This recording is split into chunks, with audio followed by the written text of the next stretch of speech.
Hizi kweli ziko za aina tatu. Kuna kweli ya giza. Giza hilo hilo ukiishi kule ndani, yale wanayofanya kwao ni ukweli. Alafu kuna kweli ya dunia hii. Alafu kuna kweli ya nuru, kwa maana ya Mungu aliye hai. Hizo zote ni kweli.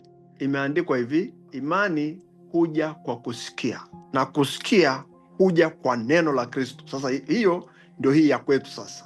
Hiyo ndio ya nuru. Anasema imani yoyote lazima usikie pumzi, yani lazima sauti isikike. Sasa hii ya kwetu anasema huja kwa neno la Kristo, ambayo ni nuru. Sasa ndio maisha yetu ya nuru. Sasa kinachotokea katika matumizi ni nini? Kinacholeta utofauti ni hiki.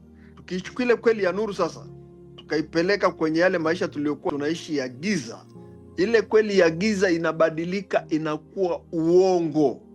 Ile kweli ya giza ambayo inaendesha maisha tu, ukipeleka ile kweli ya nuru, ile saa ile pale inabadilika, inakuwa uongo. Ndio maana anasema shetani ni baba wa uongo, yani ni founder, mwanzilishi. Uongo mwenyewe ni yeye. Amepataje hiyo nafasi? Kwa sababu ya ile asili yake ya kinyume cha. Alikuwa nuru akawa giza, alikuwa kweli akawa uongo. Kwa nini uongo? Kwa sababu amejiondoa kwenye asili ambayo hakuna asili nyingine zaidi ya hiyo. Kwa hiyo ukijiondoa pale unakuwa kinyume cha.